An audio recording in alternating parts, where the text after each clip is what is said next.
abusuafo ye beda twedi ampo nyankopon ase na dom ne na humobro nti wa ma bosume mako miensa akọ asan ababeto ye bion ye de adusua foforo na ye de bro nimdie foforo akwankyere foforo agidie foforo na afi botaye foforo na yesan de bro bion London Ghana me da akwanwefo Sabbath school na afi chosemu pensem mo kota ya wura mu adusua de na de bro wato adusua ndi nyina o se gidie hu adusua ahodo a efri Joshua enwoma no anase lessons of faith from Joshua na adusua edikan no ohwe atifi asem na o se recipe for success anase nkrumdie akande etwe hu abasesia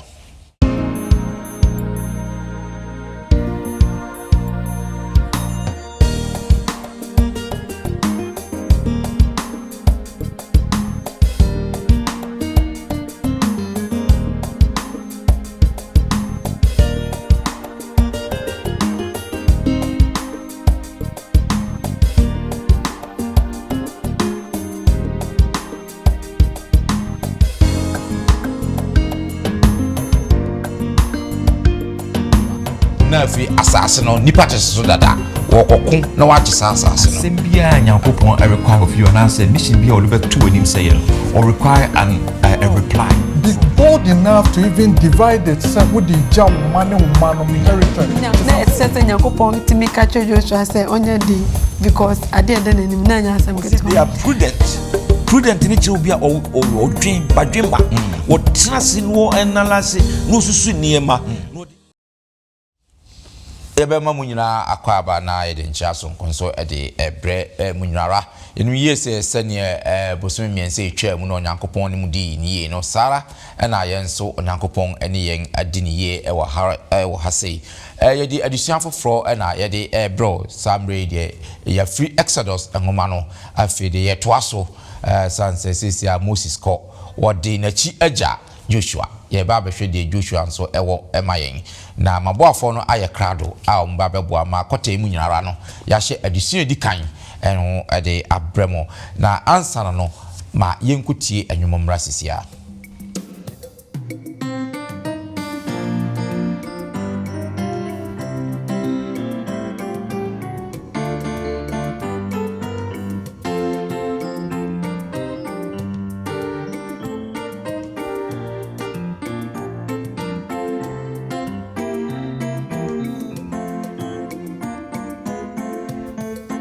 Wakwaje bunda wunyo manja kese na feje mama adona myo kroko Wakwaje bunda wunyo manja kese esanja mama oba niye nyamiye Wakwaje bunda wunyo manja kese esanje mama adona myo kroko Wakwaje bunda wunyo manja kese esanje mama oba niye nyamiye Wakwaje bunda wunyo manja kese afeje mama adona myo kroko Wakwaje bunda wunyo manja kese esanje mama Oba niya miye sengeshe osu asasini munye mahorwa munyame wosaja wanganije kotobo afeije sorebo naje kase nyame muje kesi sengeshe osu asasini munye mahorwa munyame wosaja wanganije kotobo afeije sorebo naje kase nyame muje kesi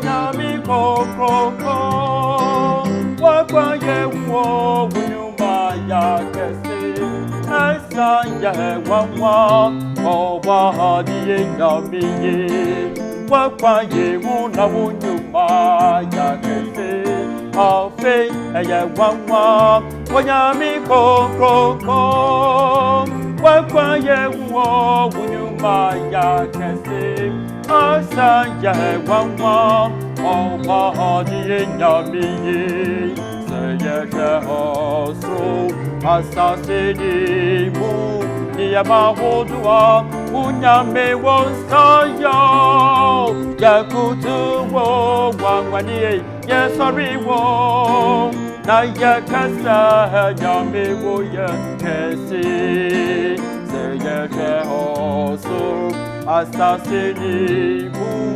yamahodwa unyame wonsaya yakutu wo yesori wo na yakasa nyame wo yakesi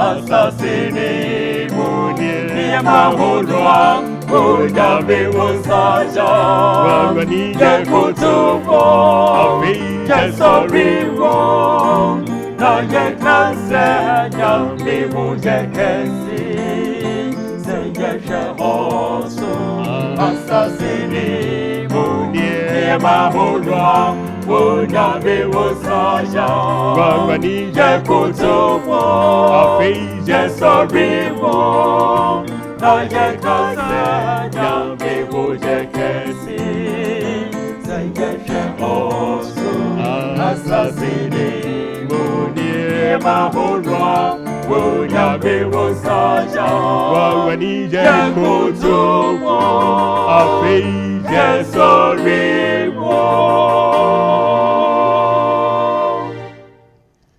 na yekase nyame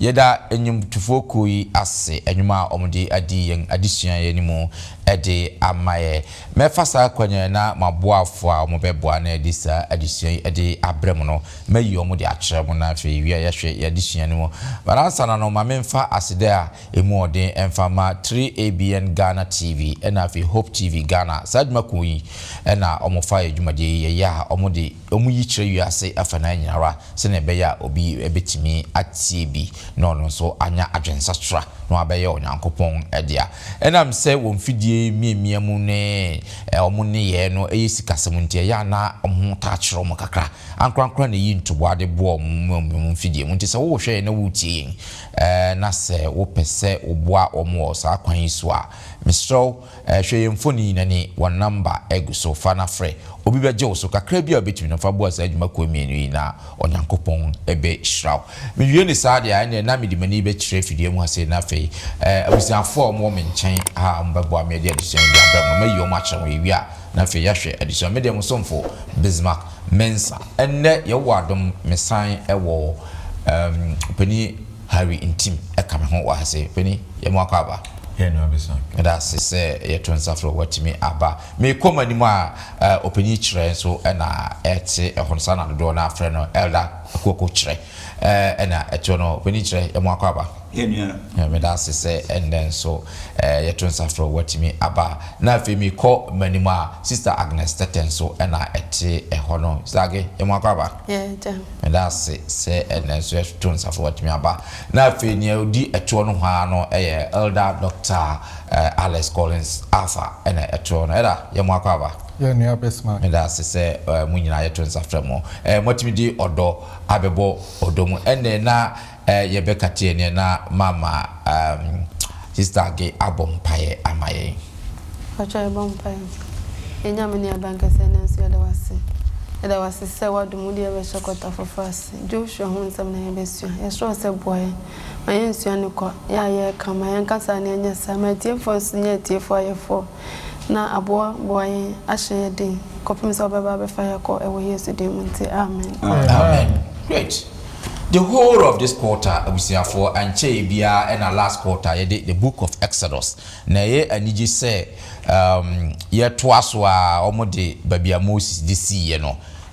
Ne toaswa na omode de mayesa quarter yi enti sia na ye behwe Joshua so ne dia obeye de toa Moses de no so sene last quarter na eya anije no sana na sa quarter so ebeye anije pa na wo hwe Joshua enwoma na emake the transition of leadership no afri Moses nchen sese aba Joshua nchena Joshua ne enwoma no sene esitie no eye anika pa yesanse na Joshua ba beye ade a Moses enye da for 40 years omo tra desert no so ono na afi wode omo ba be cross river Jordan no ma ko take promised land no omo take promised land na nda ho akwase bi mu nti wo oba be di omo animu nso na ewoso omo timi kunje sa asase a onyankopon ede ma omo okunje asase ni wia na ewoso omo cheche nsase ni de ma tribes no eno adusua na sa akota emu nyinara ye ba be esianti wanhwe ya unhu se ne adusua na sitie ba boafo ne animu no ose akanie the recipe for success and asem kunumdie akade na ye ba be hwema boafo no beboa na fe ya hwe se ne book no esitie na fe emu atapoye kakra edi adusua no ya waye animu e de ahyew na fe mahu adusua no direction ye de ba be ko enti wadwen be se book no ye no ho a ba so transnational hwe book no abohu se yanso ya breyi in terms of anase honhum no sa na mo na yenso yetu enti ye ba besua Joshua ho adesua yi fo adwen hyem fo akoma hyem na obo se honhum no adesua bebre wo ho ema yense yenso yebe esua enka abosama ye de ba behwe yen adesua di kan ewo quarter etoso enan mu ye behwe no Joshua chapter 1 verse 7 and yenka abosama ye de di yen adesua no say recipe for success and I say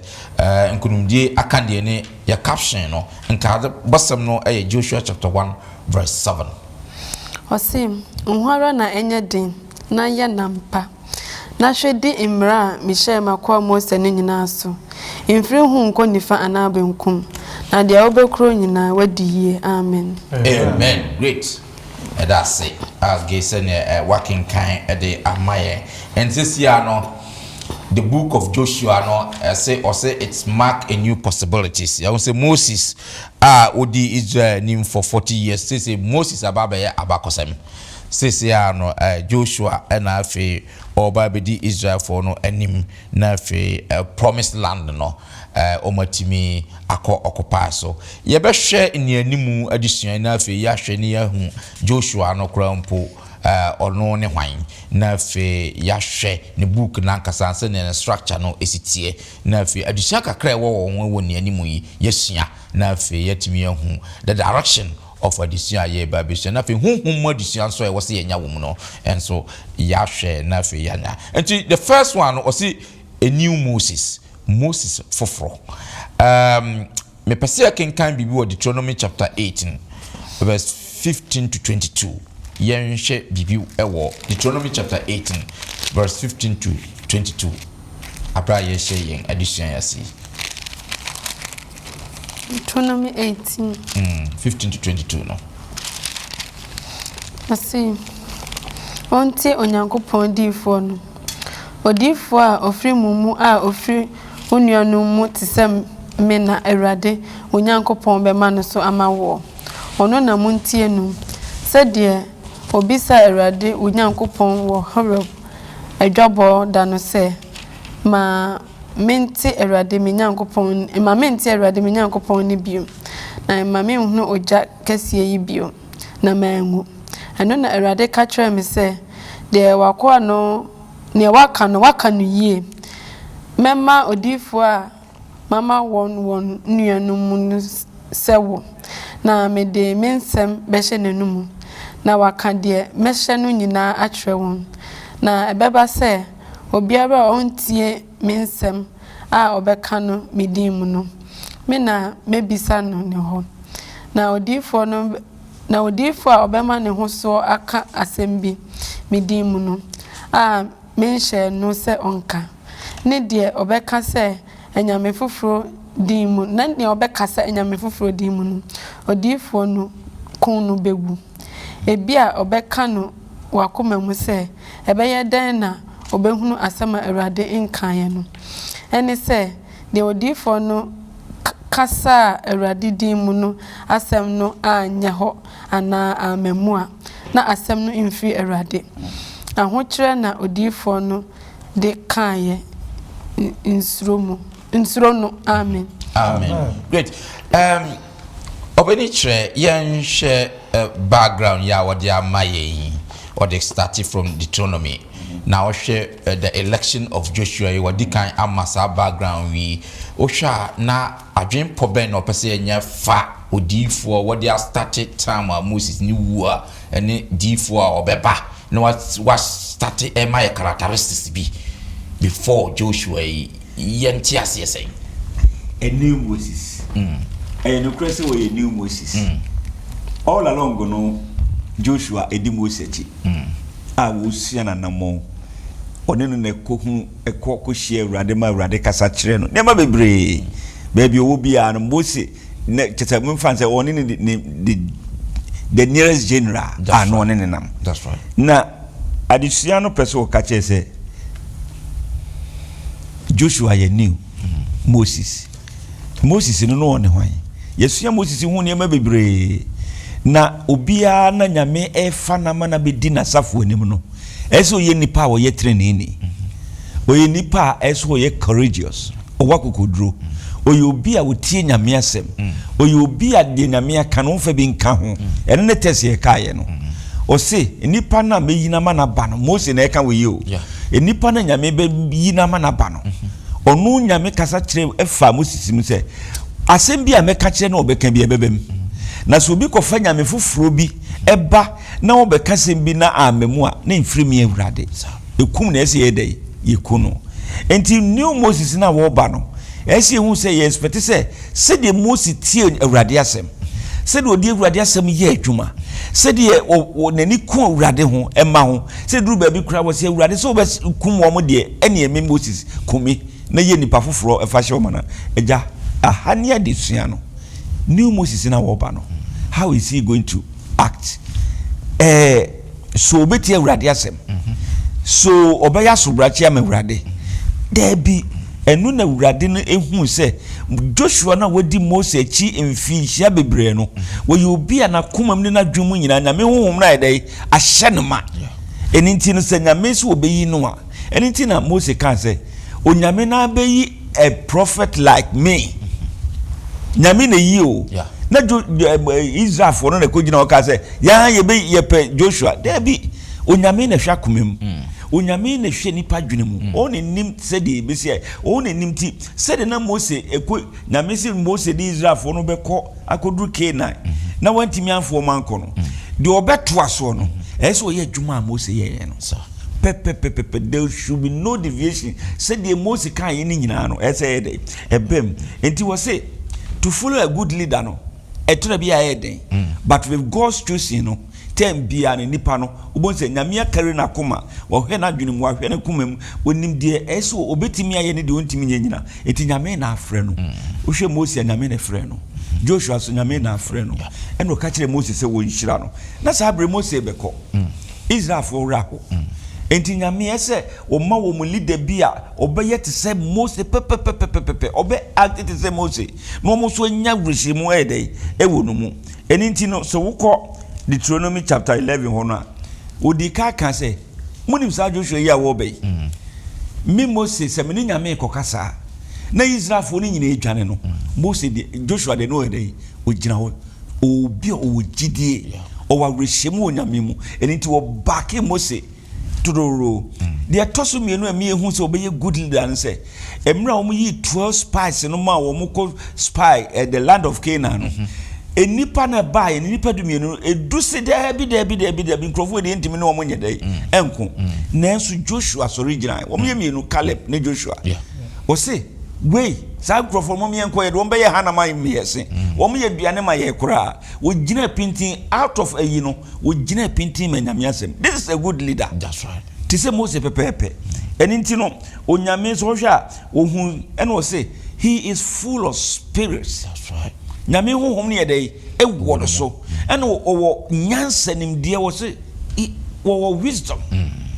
Enti enuanom se yede be fia nyame asafo ye bedi nyame asafo animu a enye ye nimde enye ye ya hoden enye ye de yakosua na emom ese ye nipa na ye chusu no ye hu se nyame hu suro yedai ewo no mu onyame do ewo no mu obegina mawurade even if heaven falls say deviate from the nyame aka. Enti new Moses na wo kan ho asem no ne character wise no is more important say the physical eye odigina ho.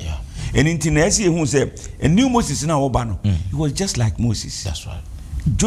Joshua na wo ba no o te say Moses jina mawurade abre nyina wo jina mawurade sa na nyame ka say Moses so enti was it the most important characters is the Lord himself. Said Osika no say nyame choose Moses, Joshua, and Moses oni omum banim. Nanso hwan ne di omonim. Onyame ene di onim. Nti de ese nyame instructions bi ode be masa two leaders no. Ese omofa. Eno na nyame hu wo Moses Joshua mu se. Sa akoye oni Moses ananti.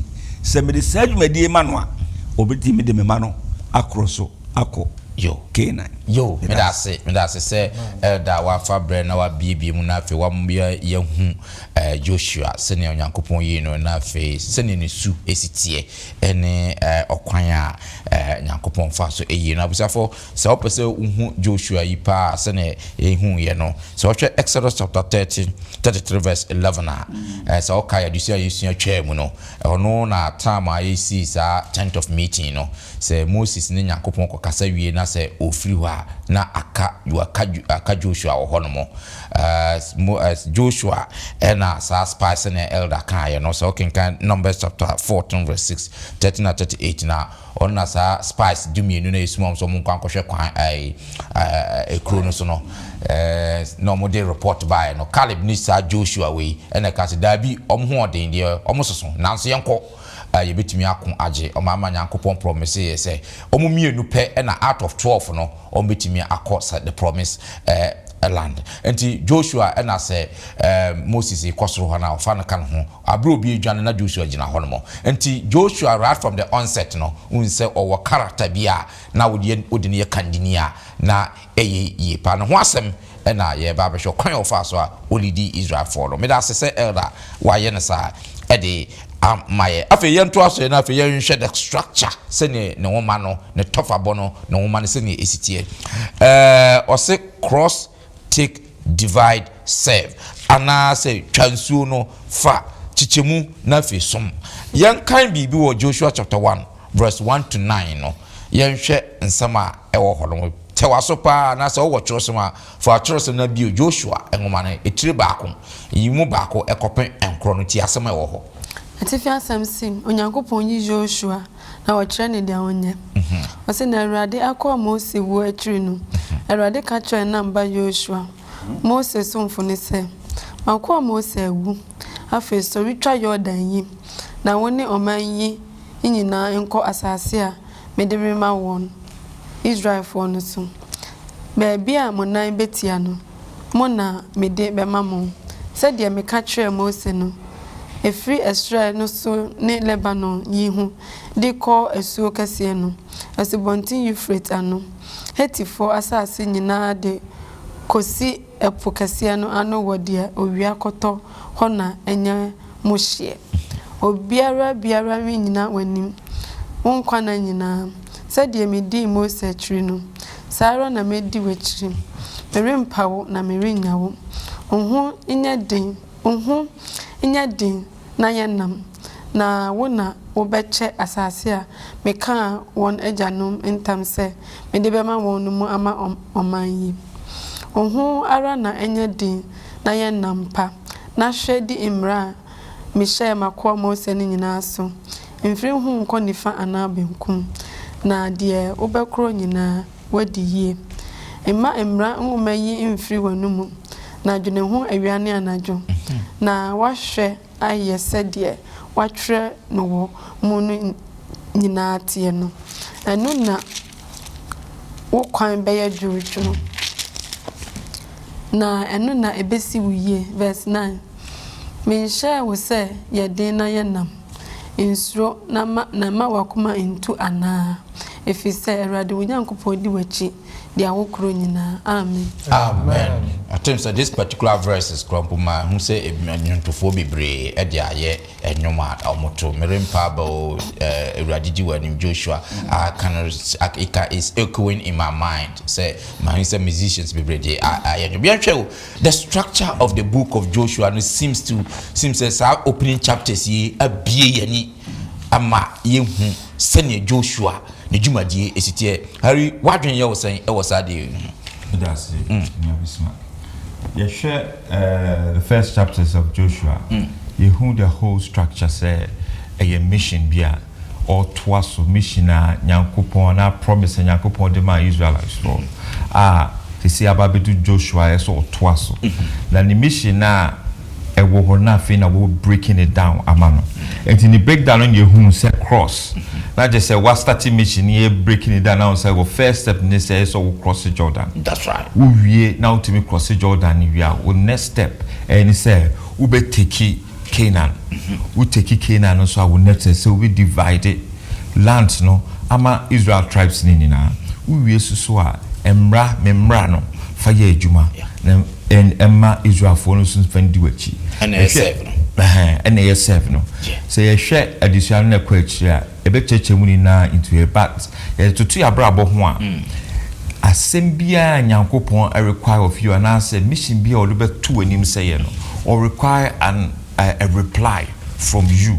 That's all dream who say baby and media see or the see and answer mission or you are too many reply ben offer every more. If you are in the last bit of the question say what is your response? What does God require of you? Say we be we no. Bisa ho say then na nyame pese me ye wa hase. Say asori panyin no do we be siwa then no pese me ye. Because unya sa answer na be hu say nyame ka ho. Ye hwe Joshua 1:8 na. Osa boss say bibia mu no be courageous. Emma ukuma tutu me ka ho. And just say emma mission di mo because be courageous because enya di am be courageous. Bebe de nenso me ka ho. Great. Me that say of any area we say for send a one lay the structure no e dey ato we ye nianimu ensam adusua yesia ma ye wura Joshua enwoma ne monti ye hu structure no ye ose cross transuo no take fa na fe divide chichemu na fe serve na ari achichemu eno ne sa atapoye 9 we na Joshua nwoma ne ejina so se adika ka say Moses okon na beduru ba bi Joshua so ni mission ye 9 or the Israel for no be cross Jordan or the omo cross wa na fi asase no nipa teso dada wo kokon na wa gisa asase no afi okon na o gisa asase na wo so ochechema tribes no ochechema tribes na fi Onyankopon asem a ye kenkan ye no ne mra na o de ama om na fi de obesom abra na odisa emra so eno ne the structure of Joshua na yesua ne ho asameda say opening Harry watch structure no ase e de amaye afa ye toaso a yenhwe wo se heirs of promises and as a boshe adidifo no nso no mamenkan yenkan bibi ewo Joshua ho na chapter 1 verse 4 to 6 na fe yenhwe adisua ewo ho no Joshua chapter 1 verse 4 to 6 ma un say agewa kan from 1 to 9 in abasi so from 4 to 6 no na yenhwe asema ewo ho verse 4 Every Israel so ne Lebanon yi hu dikosi esukase no esibontin Euphrates ano hetifo asase nyina de kosi epokase no ano wode owia koto ho na enya muhye obiara mi nyina wanim wakwan na nyina said medi Mose atri no sara na medi watri merempawo na merenyaa wo verse 6 onho nya din na nya nam na wo na obeche asase a meka won agyanom ntam se me de bema won mu ama oman. Amen. Amen. Great. Dog, yen share hase no adwen ben ena sa yitu semwe o pese nyan wa ha. Yeah. Any best Mark say the book of Joshua is a powerful book. Yeah. Okoye universities normally there've been a lot of books written about so person you successful tricks and the principles so yeah. The book of Joshua no unpack onyankopon principles. If you say what was happening say for 40 years journey can take 40 days no more a promised land no 40 good years they have been unsuccessful. It is unbear successful. Then there are some principles under the book of Joshua actually. And the area Harry actually mono. Also church move forward say. Omujina the other side of Jordan. Ne radisho moon cry say moon cross will go. Not by then or moon possess say promise now or dear monu. But sure must say moon ko na sa moko possess promise now. And yes ma genum kwao. Be bold enough to even divide it. Say, would the jaw money woman inheritance? Just a more far forever. Na no na otre say, kwa ben so na san a bit my bum. Onyankopon how or ye near mano. Promise now when you made the maya no. Say a beba mua ejina onyankopon presence so. Fi say assassin first say you onyamedia.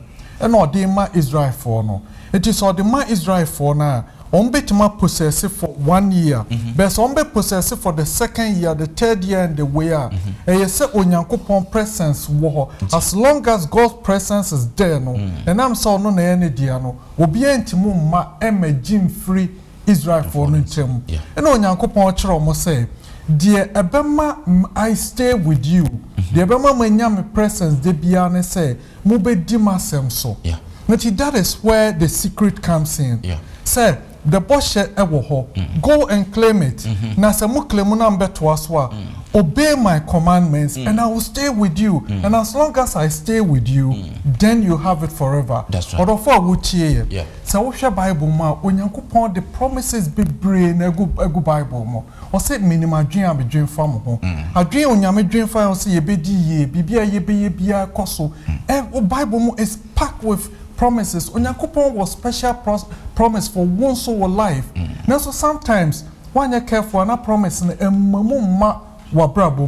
you begin to question. So Onyankopon promises here what kind the secret Onyankopon can say the promise come to pass when he's there to secure it. Now I share a ball also okay Matthew 28 verse 20. Emra onyankopon ma gospel commission no the church or catch to ni or say teaching them to observe all things whatsoever I have commanded you and lo I am with you always even unto the end of the world. Onyame share boss say he will be with us to make sure say the promise no ebe holdi. Now the ebema watima kaha no obeka wonchen no is when you're obedient. All right. It order for say our life mu. If you are not seeing the promises of God in your life, when you make bosha or the Bible mo, when you make bosha a DBC when you saw a person just like Israel for no that's 40 years. What the Taria now wife for a long time. The book of Joshua Catcher say, try God's method. That's right. Invite God to stay with you. By say the presence of God will make sure say promises now what can for our brother no it will all come to pass. Great. Me that say. Eda say why yenesa amai. Not just say onyankopon mu abusiafo sene elder cheche mu no. Onyankopon promise no even though say obehu say a promise. Udi na asem so it becomes inheritance. Sana oche or has even though say obehu say a promise because me promise you bibia. Ebetumi aba say mentimi nyamawo. And to me, I promise you, no, it's not a guarantee. So when Sabeka, but the difference is, I say, Nyakupon promise you, even though it's a promise, but at the end, no, or can I say a inheritance, even though it's a promise. Or say Nyakupon or yenade because the promise, no, and to say a DNB or Shabwa already it is there. So we didn't share the and I elder achechire musa ede amaye no but yanto aso e na fe yenhwe baabi a wose be strong ewo akenkansem no mu a ewo Joshua chapter 1 no 7 to 9 no yenhwe se yedin yenhwe ehodom se ne yitu asam no esi eko ose yedin be strong nhwara na enya din na enya nampa na hwedi imra mahye makwa Mose ni nyina so emfiri hu nko nifa anabenkum na de obekro nyina wadi yie ema imra nwoma yi emfiri wanumu na dwene ho awiane anadwo na wahwe ayese de watwere wo munu nyina tie no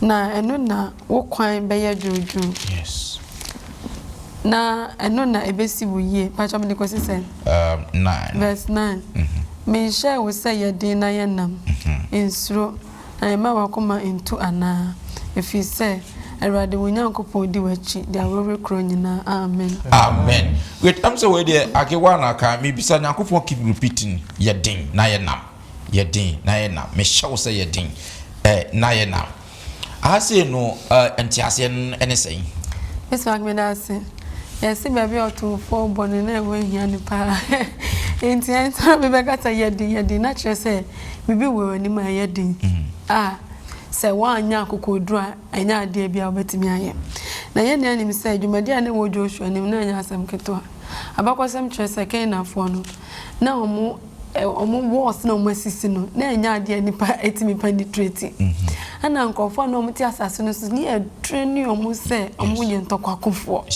na mo de mo ye fan to Israel for ho omo ye yi omo fi nkos mo omo ni hwe e panyimfo na nyina mpo awu ama ka young generation no omuni akodie bia nti omoye dan etimi ni Israelfo etimi kokon emane yeye na abakosem such as even Egypt for nko na omoye na omoye super power those times no omo ko etimi penetrate ken na for no si wow de sha esi osunu eni ntati aye enko enti na esese nyankopon etimi ka Joshua say onye dey because ade na nim na nya asem keto na nsa anya se obehu se ne obekonkon a na ono akasa nsusu ni mora eyese otimi eye faithful ti nyankopon na tora na yemra no otimi disu because o se mra se mo mfiri hu nko ni fa na abonkum na be ma ne kwanso ya juju ti na se onya sa encouragement nya sa agidie no se na be ye obedi asem no so na asi ni ye na yenso ye nkonkokun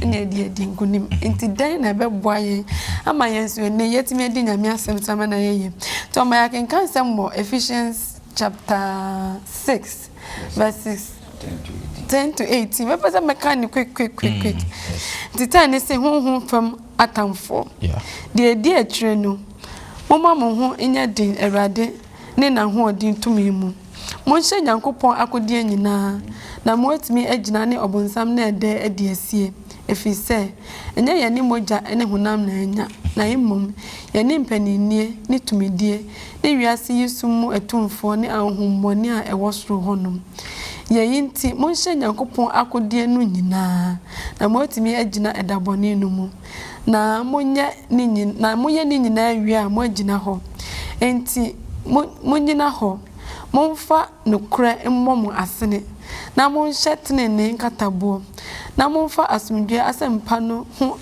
ahodaso ehihye mo nan ni nyina atwiri no monkra gidie chem a mode betumi edum obonefo no bema a eredare no nyina na momfa nkwaje dade enhye mo honhom kranta eni nyankopon asem verse 18 na momfa mpaebo ene nkutusire nyina emo mpaye da honhom na eno ara enti monwe na montoaso ara ensra ma ahotinfo nyina amen enti sanya na meka say na ne ye nkonkoko physically na de ageno nso ye Christopher no ye was sinful tendencies ni nyama bebre wo ye mu a ese ye kuntia se betimi akontia nka asem ya making can the best fit.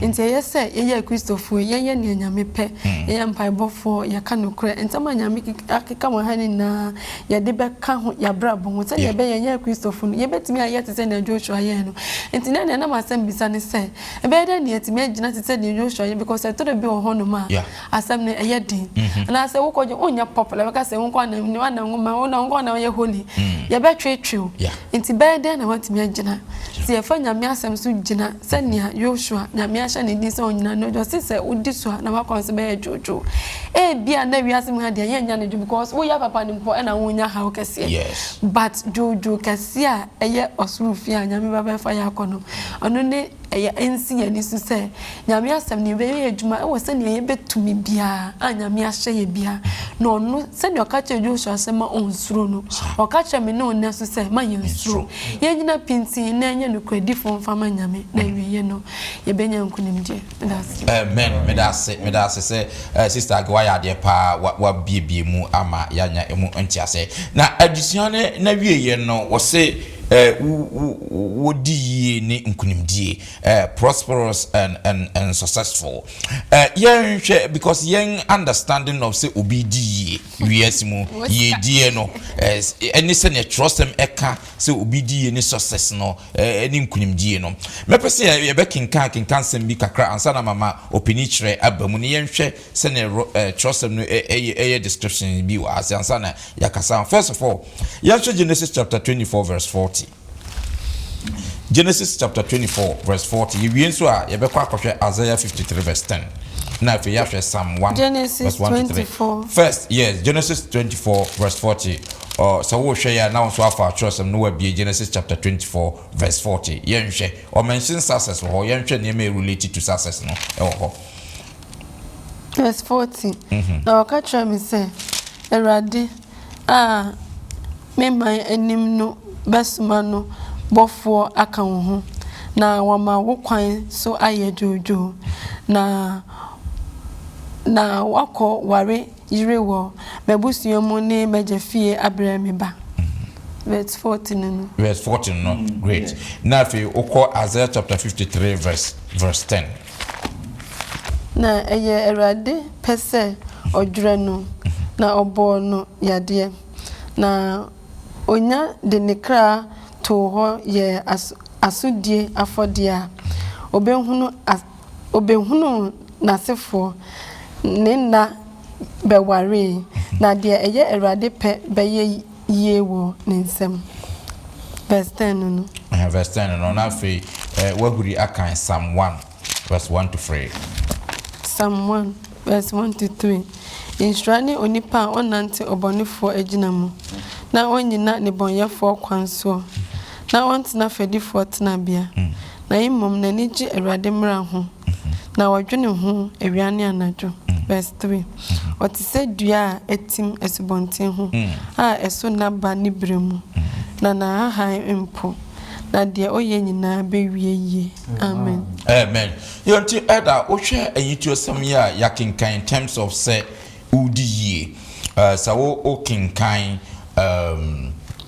brofuna it actually make mention of success and prosperous and stuff by a tree kasa na ya nya west no e ma ni mpie ye do anhwa wo hu say by set nkunimdie and as wo ye successful no so some description based on what we have read no in entiase no to say de agekinka ye no ye nipa ye hwede etu aniwa onyame de ohwa komem ense we de ye ko the beginning of yi na wo kase new Moses no sa new Moses no ho asema na atoa so aba bedu sabre na de be pa na ma Moses seka Moses no oye Joshua no ye successful eye ni military might ana kunimdi a wodi ya na anana kukodura no wa na debi do pese o chense obre no ho ase ntuko Philippians ya osi Yesu Kristo bre no ho ase ekosi asenu so wo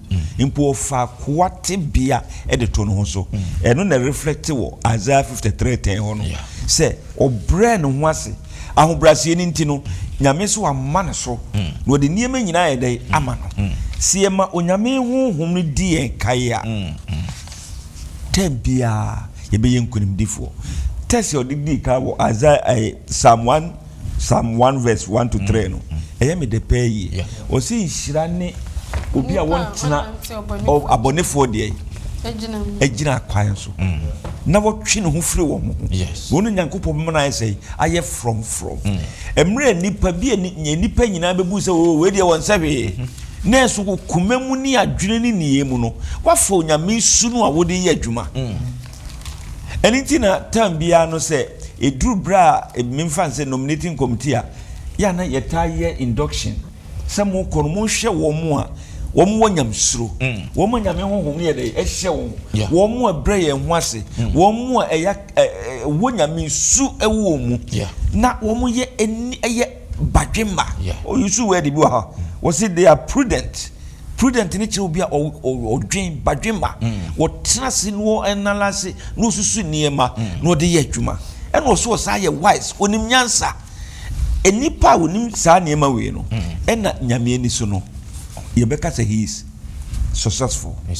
Enye di nipa estimate say o ska o na da ya wosisi agu ho no mo ne cars bebre wo hwe Ghana forces say sikafo ya cars na no na me hwe yi bi na baby wo drive no odi wo baby achi sa odi ka bi achi sa ayi Tesla yi bi na wo so peso hu nipa kro timu afei ka ne ko park baby na nipa kro si free mo wo ba and was na say Ghana has so ma bi team successful sa Tesla na otimu ni ntino o successful. That's right. But na sa na nyame ye dey odi base ho no and wo kire ye say wo mu di onyame asem so wonni nyame asem so mfa nyankon na emum na se usuro nyame na wodo nyame ni ntino wo ma nyame asem ne ye dey ekirem nti wo beka Romans 3:31 amame Romans 3 ye gidi a ye wo nyame mu se de Joshua nya gidi wo awurade mu se de wode ne ho to awurade so no ene man ye successful. That's right. Enye na ho de a wode ekọ tika 31 ene na yenam gidie so tue emra no ana Davida na imom yema mra no asitim.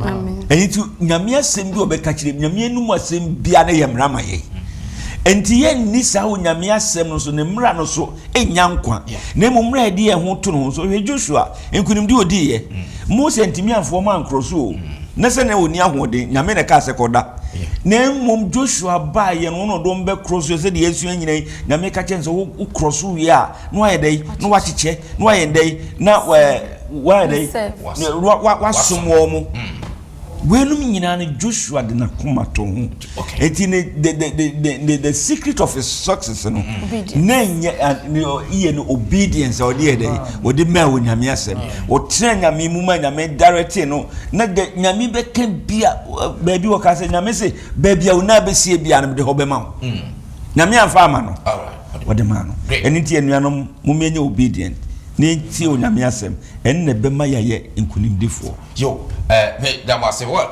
yanhwe we final ne ko enembri say ye kase obi ye spiritual leader nipa no ye be describe one say anaso onewa because also Bible ma we can talk about ye be leaders bi o ma about like Joshua yabone ye hwe Abraham ye hwe Deborah ye hwe David Esther ye be hwe Peter Paul omunyina ye Bible leaders o ma ba enne mre ye kase obi a spiritual leader one hwan na kana spiritual leader obese timia ye secular leader say bia me ye spiritual leader wa say na bia amanyo semu nso mesaye peni. How do we reconcile that and ye be dey characteristics no and as why na ye spiritual leader in terms of near ye king ni nyina ejina nipa na ye kana sem abusuamu kura no mpanimfo we say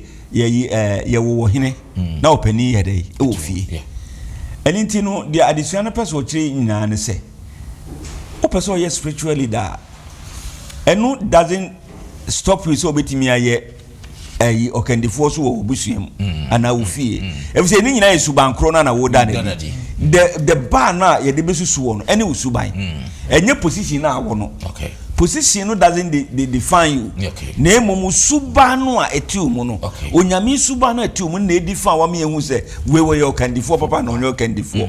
Eni nti no hwe nkrofo abobo omu din nyina ya. Omu nyina nya ahobrase. Omu ti onyame asem. Yes, there were times that they will fail, but they pick themselves up. No mu di onyame achi. Eni nti na Bible woko ya Hebrews 11 obobo sankrofo nyina di wo. Not that they didn't fail. That's right. They fail sometimes, but because onyame slow omu nti no, they pick themselves up. And omu sa de tenase onyame ma omu ye nkunimdifo. Yo, but that's finally.